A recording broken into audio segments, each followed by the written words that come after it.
We remember Dr. Martin Luther King Jr. on this national holiday. We acknowledge his impact right here in Huntsville and those who were there to witness it. WAAY 31's Xavier Wary joins us live from Oakwood University tonight, where Dr. King spoke decades ago. Xavier?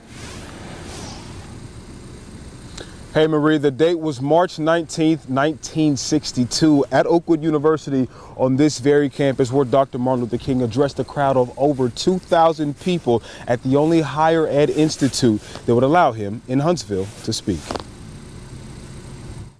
Dr. Mervyn Warren, former Oakwood University colleague who attended the speech, says he remembers that day very clearly. We had never been able to hear him personally, and of course that was very dynamic for us.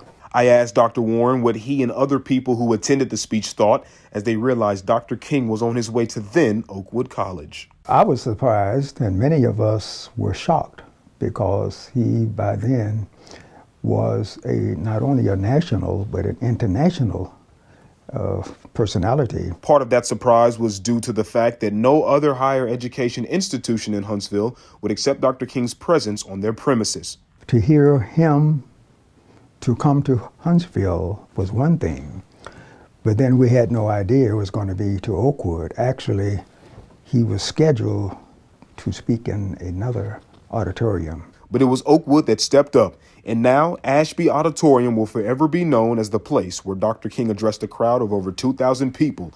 It was an environment that Dr. Warren vividly remembers. That atmosphere was one of tense expectation, and yet at the same time an atmosphere of pride. Now, that sense and pride that Dr. Warren talks about comes from the fact that the spokesperson of the civil rights movement was here at this very campus of Oakwood University. Reporting live in Huntsville, Xavier Wary, WAAY 31 News.